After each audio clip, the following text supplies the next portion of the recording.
Hello. This is gonna be a little bit of a different Leaf video because this it's been a long time coming, and I was hoping that this would never come, but it has, and I'm sorry. Sorry to let all of you down. I thought I could be better than I ended up being, but that's all it was ever gonna be anyways. Because the thing is, Leaf, the guy you love, the hilarious, quick-witted, just brilliant, deep thinker that we come here in solidarity of and looking up to, he never existed. It was always me, Clyde Willington. This is my real voice. That's my real name. I'm not from LA. I'm not the son of Leonardo DiCaprio. I am just nobody. I was born in a Kentucky ranch, and I'm not sure if any of you out there have been to Kentucky, besides obviously the fans from Kentucky. They can tell you about it in the comments. But Kentucky, not much going on there. It's a lot of just plains, and there used to be a lot of rich history and a lot of bustling action. There used to be buffalo. There used to be natives, and it was several different native groups who all melded together in the same area, and they cohabitated. And there's a lot of super interesting deep history among these three tribes and the buffalo, of how they were able to build up a society together, and all the artifacts they left behind, the kings from each of those four nations that came together. But now they're gone. Trail of Tears wiped out one of the tribes. Other one lost in the French and Indian War, which that's one, you even remember that one from your history book. Yet one of the four,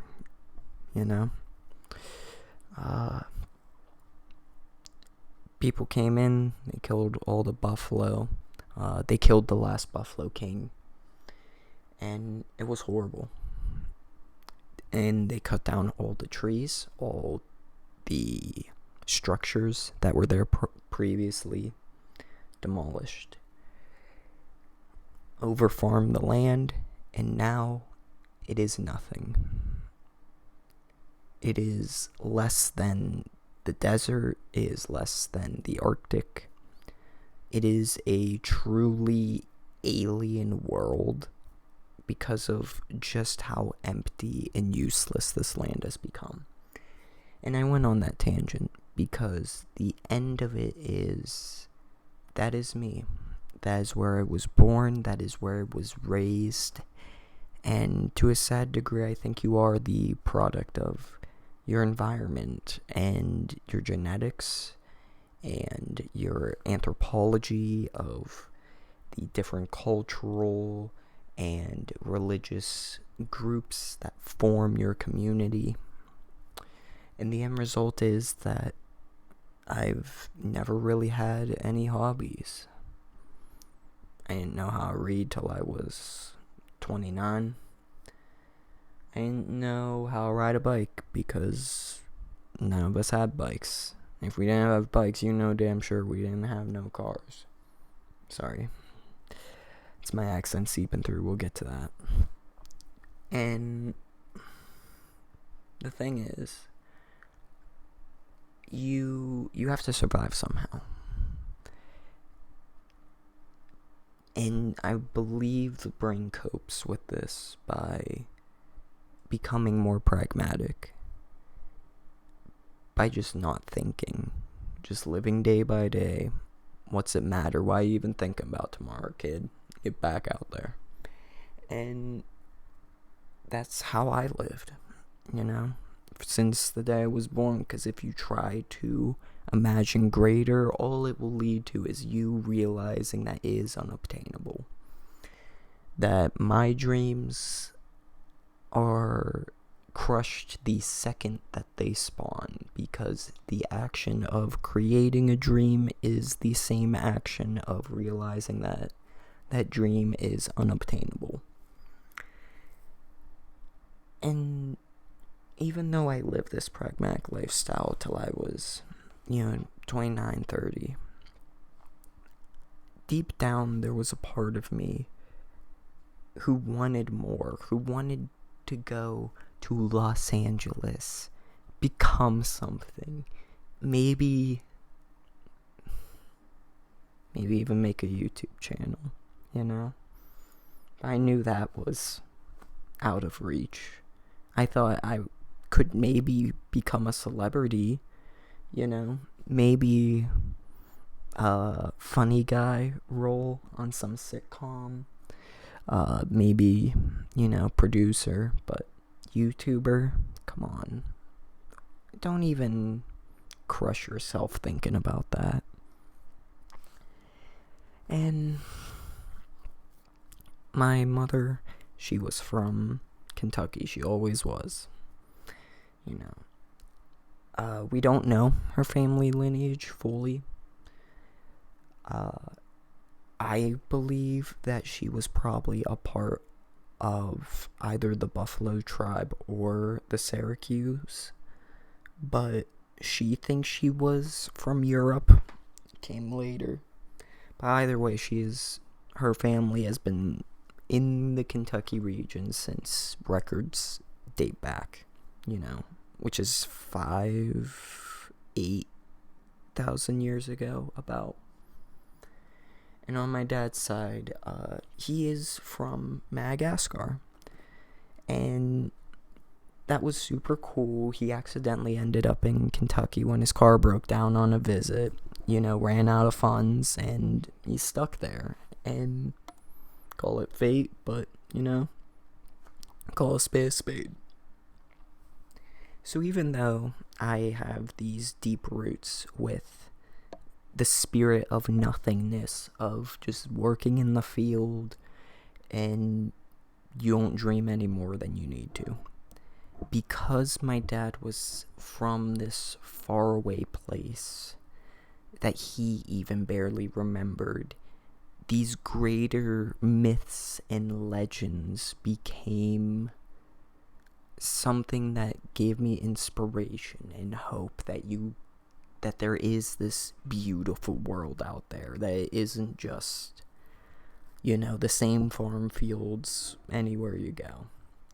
That there is mystery, there is intrigue, there is adventure. And I think it gave him hope too, to share that with me.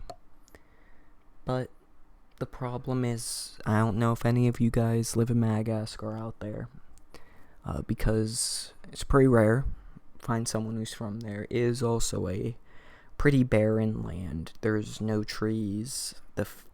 The grass, everything's been plowed over and over until the soil is dry of resources. You couldn't even grow weeds there if you wanted to. And it's sad, to see us just drain these things to nothingness, to sap away all the hope and potential. And it makes you question if there even was any, or if dreams and hopes are this limited resource that once someone capitalizes on creating the spaceship, that now no one else can be the one to dream of creating the spaceship, and one day we will run out of creations to be able to dream of, and we will only be left with the dry dirt of dreams and hope that we will just be recycling the same slop because that's all that's been left for us. There's no more adventure. Getting off topic. I'm so sorry. But even though, like I said, he had this adventurous spirit he brought into my life, it hit its limit because his home too was no different from the one he ended up in and the one I was born at. It was fun to dream, but again, hit its limits. But that spark led me to say, even if it is just farmland out there, I want to see it. So one day I left, and I went out to LA, and I made a lot of connections. None of them were on screen presence. I'm sure if you do a lot of digging, you can find me in photos with various people. I don't know how many of them are out there or public, but I ended up becoming the back end of Hollywood. You know, I was a part of the trades, the money men, the deal making, we need to soften this guy up so he says yes to our deal, so I take him out to dinner, I pay for it, get to know him, and then I ask more nicely if he would like to sign the contract. And it was a job. It was very different. It was a whole new world out there. And it wasn't all farmland. It was nice to see that there can be hope in that way. But it still left my heart empty because I realized I wasn't doing anything different, was I?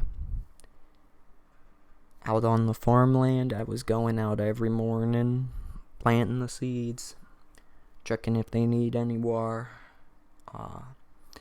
checking on the cows, giving them a milk if they need, and,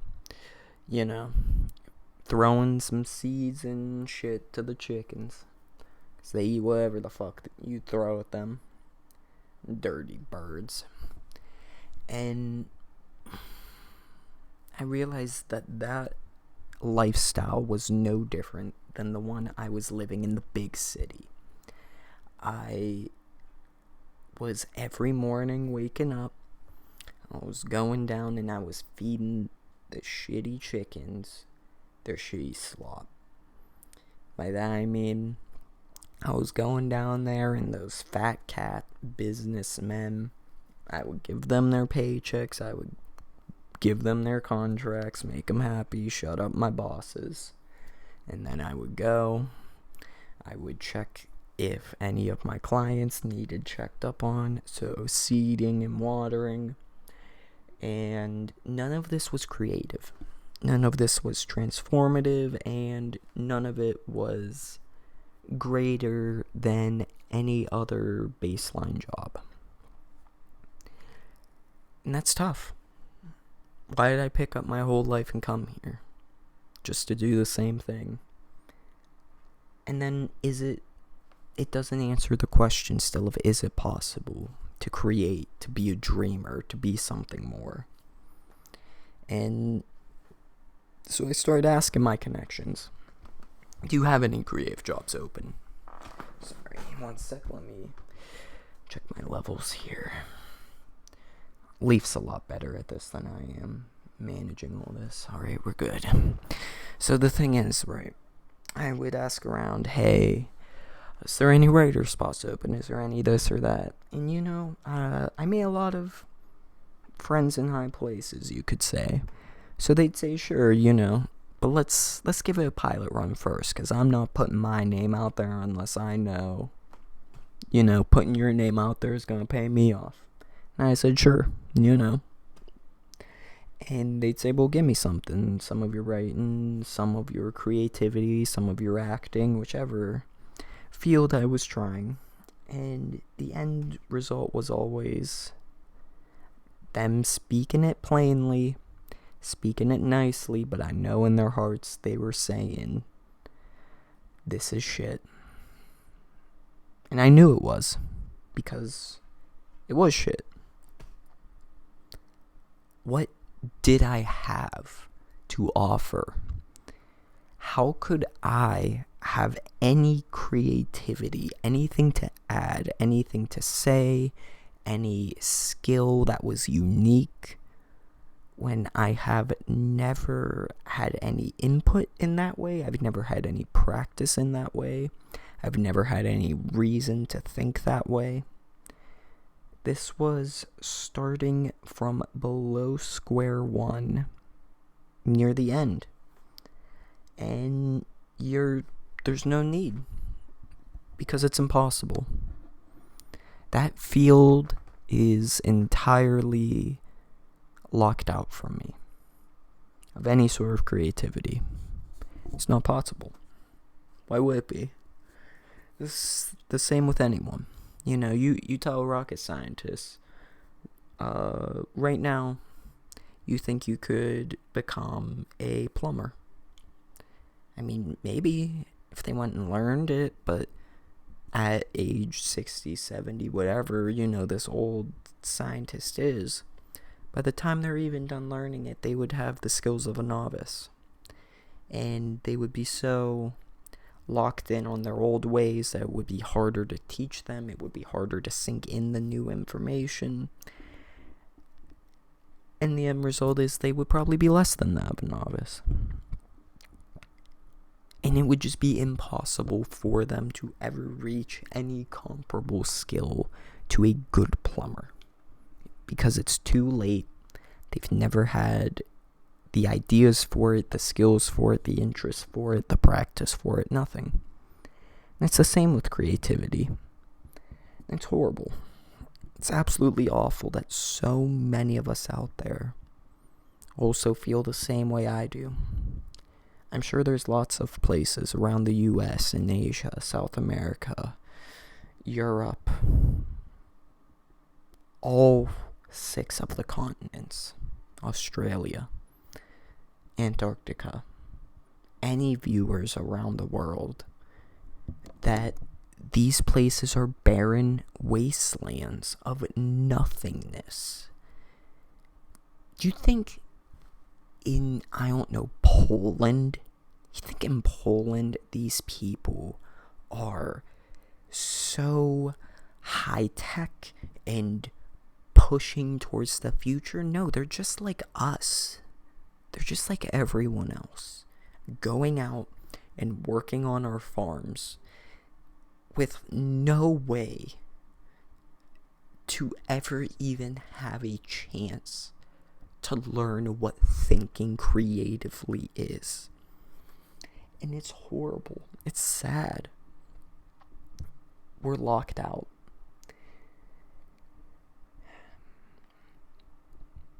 And when I realized that, I knew what I had to do if I wanted to become not the greatest YouTuber, just a YouTuber, just someone who is bold enough to express a new and brilliant idea, an egg, a seed of an idea that could become a true thought and action to the world in a way that's so stunning and shocking. That is what being a YouTuber is, and I knew the only way I could do it, the only way, was if I stopped being me. So I did. I had to become someone who is smarter than I was, who had the knowledge base to be able to ascend and form higher creative thinking levels. I needed to become someone who could dream about the what ifs, about the bigger questions, and maybe even find the answers. I needed to become someone who is so funny it could capture the hearts of all viewers in such a positive and uplifting way. I needed to become someone who had such a sexy presence to their voice and their delivery that it could swoon the male and female hearts in a different fashion, in the sexual way. I needed to have someone who could grab the minds of all people with their deep cut opinions. All these things and more. I needed to create the perfect being for uplifting humanity to its highest level.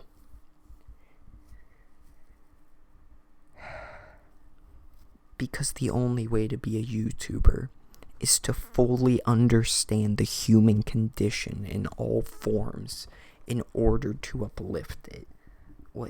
If you are, let's just say, the best comedian, right? Sure, you can uplift the genre of comedy, but to actually have that uplift humanity in any way, it needs to be more well-rounded. We need to uplift all aspects of all things of all people. And that is what I created Leaf to be. And the day I created Leaf, I don't know what inspired me. I don't know what greater destiny, God, the horoscopes, whatever took me over and inspired Leaf. Leaf did become the thing that could save humanity. But in order to create Leaf, I had to die. I can't be me, because being me isn't good enough. There is a limit to my capacity, and that is well before Leaf, and that is well before being able to make a YouTube video. So, I had to go away. I had to mentally kill the idea of myself and replace the concept of me with Leaf. And I did it for years, because there were a few years there where I was practicing. I was method acting Leaf for probably, up until today, about 5 years straight. I honestly don't even know the date, because I'm just coming back to reality now. I don't even know all the things Leaf did in my body while he was here. I'm scared. I don't want to know everything he did, all the people he hurt, but I know he did more than bad. He did a lot more good than he did bad. Because Leaf is the man I want to be. Leaf is the man that I wish I could have been born as. Leaf is the man that I think all of us deep down strive to be at least 1% of the man that Leaf has always been since the day he was created. But the problem is me. I'm weak. I don't have it in me. I'm scared.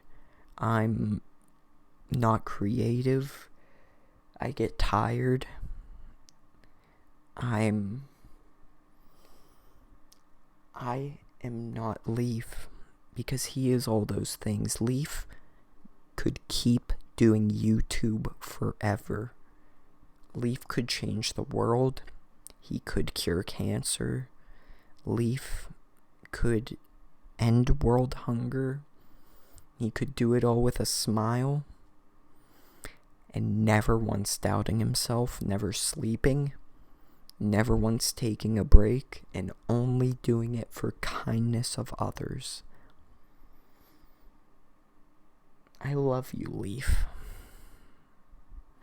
And I wish that you could have inhabited a different body so that I could have given you maybe like a little kissy on the lips, Leaf, to express.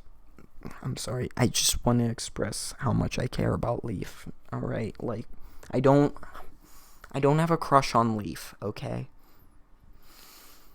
Alright? That'd be weird if I had a crush on Leaf. I don't.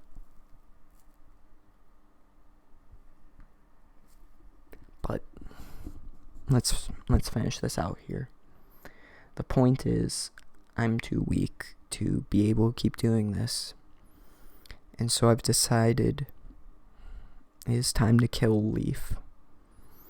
And I take back over myself, my body, my future. And that I hang up this YouTube thing forever because I can't do it. And Leaf's content will stay. It will stay immortalized. He died too young. He had so much more potential in him to make endless, amazing content. But now, maybe we have a place that's not like Kentucky. It's not like Madagascar. This Leaf YouTube channel can be a place where we can never finish farming all the ideas. We can never cut down the last tree. We can never kill the last Buffalo King. We can never kill the last Native American. We can never factory farm it until it's dirt. We can keep mining this place forever for more and more new ideas because every sentence Leaf spoke, every fucking word from his sexy lips was so layered in meaning and depth and thematics and contrast and lighting and angles, and it was incredible. You could analyze him till the heat death of the universe and maybe get like halfway through the first video. It's incredible. And I love Leaf for that. I love that he gave me not only the life I always dreamed of, being able to be a YouTuber, but not only that, he pushed it to the limits. He became the biggest YouTuber with the most loyal audience. And he became the largest, biggest, he became the #1 YouTuber of all time. From nothing. That's so beautiful. It's amazing. Leaf will live on. In all of us. Everyone has Leaf in them. And anyone has the chance to just kill the concept of themselves and allow the Leaf part of them to fully take over their being, just as I did. Because you aren't good enough, and you'll never be. You'll never be able to be a YouTuber. It's impossible. How could anyone post a video? It's difficult. It's impossible. I could never do it. I don't know how Leaf did. Not of this high quality. It's insane. It's ridiculous. And the thing is, right, I'm sure some people will choose to forego their really pathetic existence, you know. Probably fellow Kentuckyites. All you guys out there. All of you should just do it already, because, you know, I get it. I'm from there. There's nothing. It's nothing. And the Leaf part would benefit people, you know.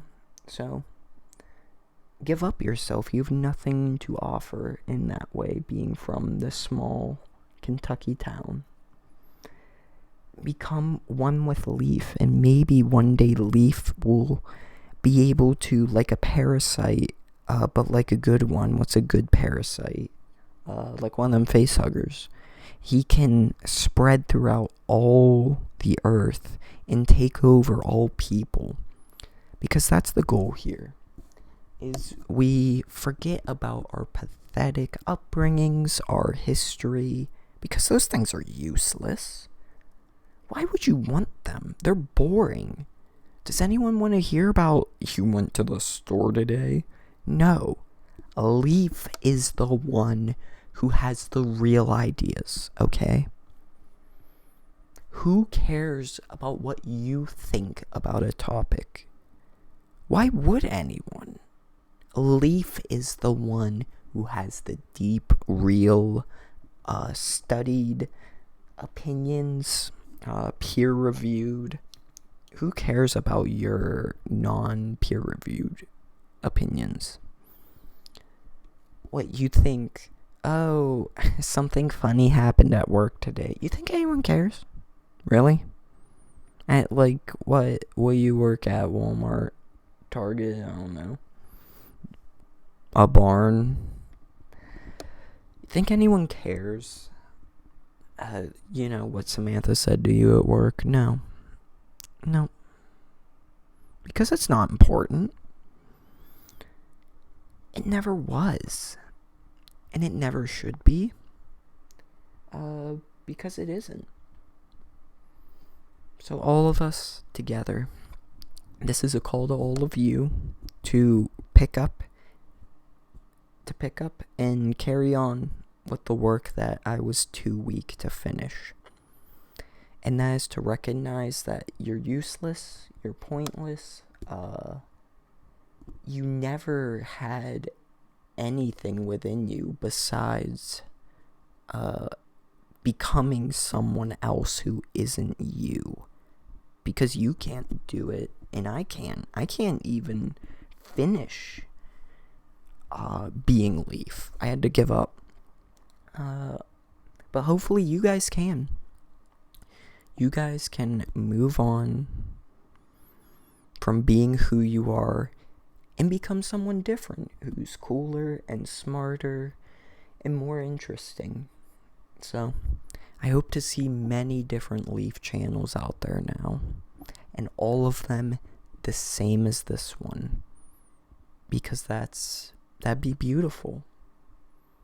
It'd be amazing. So thank you guys, and I hope you can forgive me in my weakness of just giving up and wanting to live as me. I know it's pathetic. I know it's so sad. Like, what are you even gonna do? Have opinions work? I know. It's horrible. Why would I ever choose this? And hopefully one day Leaf can take me back over and finish his good work. I hope so. Well, anyways, that's the end of the video, but I did want to, in the outro, give a shout out to a friend who encouraged this decision to kill Leaf and return to myself again. And that was a fellow YouTuber named Pine Needle. He is super helpful. He guided me through this process. And he really encouraged that maybe there is something else besides Leaf inside of me, and that maybe Leaf isn't the best. I disagree with him on that. I think Leaf is the best, but his encouragement still helped me to make this decision. So thank you, Pine Needle. And as always, thank you guys. And signing out for the last time. I'm sorry that you couldn't get a proper goodbye from Leaf. I miss him every day. I miss his Sexy. Sexy STEM. Well, anyways. Goodbye, everyone. And goodbye, Leaf.